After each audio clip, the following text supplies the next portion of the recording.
L-isport se jerġa' jingħata priorità fil-programm elettorali tal-Partit Nazzjonalista.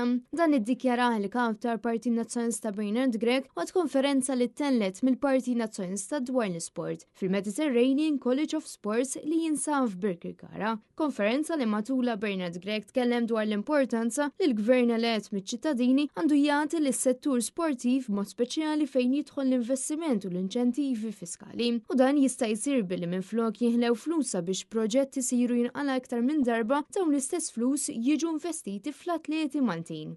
L-investiment fil-kwalità tal-ħajja, l-investiment f'xogħlijiet aħjar, l-investiment f'setturi ekonomiċi b'saħħithom u ġodda li jagħtu valur miżjud, l-investiment allura f'mudell ekonomiku ġdid li ħajkun qiegħed isaħħaħ l-ekonomija tal-pajjiż u anki jolli l-livell tal-ħajja tal-poplu. Jfisser li inti flok tgħix biex taħdem biex tgħix. Ma mbagħad ikollok aktar ħin għall-leżis tiegħek imma wkoll biex tagħmel l-isport favorit tiegħek. Huwa qal li l-Partit Nazzjonalista għandu għal qalbu ferm l-isport tant li wieħed li pajjiżna ikollu ministeru u ministru iddedikati biss għall-isport minflok jibqa' xi ħaġa sekondarja. Irrid illi nara u ser inkunu qegħdin nimplementaw li konna ministeru u ministru iddedikat biss għall-sport. Tajjeb, l-sport ma jistax jibqa' xi ħaġa sekondarju ma' xi ħaġa oħra, ma' l-edukazzjoni, ma' l-innovazzjoni, imma li l-sport inkollu allura l-importanza, tingħatu l-importanza li jkollu ministeru u ministru li jkun dedikat għall-isports u għall-isports biss. Bernard Grech qal ukoll kif il-Partit Nazzjonalista se jkun qed jgħin l-isportivi fejn jidħlu kompetizzjonijiet internazzjonali sabiex jittaffew l-ispejjeż ta' vjaġġar. Dan apparti li tkellem dwar l-idea li titneħħa l-VAT fl-isports xi ħaġa li għandha issir b'mod ikkontrollat ħalli ma jkunx hemm abbuż. Nirrikonoxxu illi kulħadd jaqbel il-VAT huwa mezz ta' introjtu għall-gvern, però jiena ngħid illi gvern għaqli irid jagħmel il-prijoritajiet tiegħu. U għalhekk fejn nagħtu valur, nagħtu u nagħmlu l-prijoritajiet tagħna.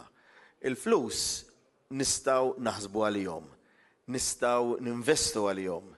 Żgur illi bil-għaqal u gvern bil-għaqal flok jaħli l-flus f'affarijiet illi jkunu qegħdin isiru darbtejn, 3 darbiet bħal meta jaqilgħu triq, pereżempju, lura aktar għaqal hemmhekk issalva l-flus, nistgħu iva nħarsu lejn din il-possibilità li semmejt inti illi jitneħħa l-VAT fejn jidħol qasam tal-isport ovvjament mod ikkontrollat. Il-kamp tal-Partit Nazzjonalista qal ukoll kif il-federazzjonijiet jeħtieġu għajnuna mill-gvern billi ħaddiem jew tnejn jiġu mħallsa mill-fondi pubbliċi sabiex jittaffilhom mill-ispejjeż li jkollhom.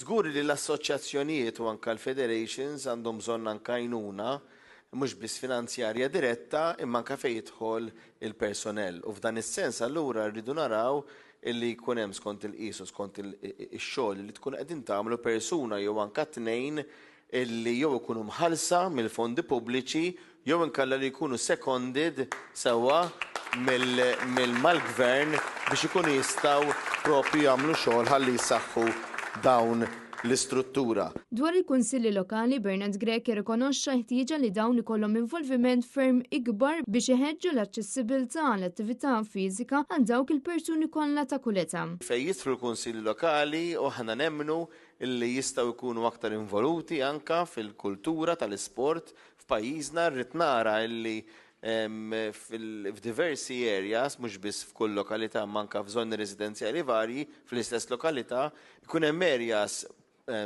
barra fejn wieħed jista' anki jagħmel sports bħal pereżempju basketball 3x3 jew netball jew areas oħrajn simili biex nagħtu aċċessibilità aħjar lit-tfal, liż-żgħażagħ, lill-adulti tagħna biex ikun jistgħu anke jipparteċipaw f'aktar attività fiżika. Huwa wieħed li d-diskussjoni dwar l-isport se tibqa' għaddejja anke fil-ġimgħat u x-xhur li ġejjin u ma jistax jonqos li dawn id-diskussjonijiet ma jiqfux hawn iżda b'differenza il-kap tal-Partit Nazzjonalista se jassigura li kull proposta tiġi implementata.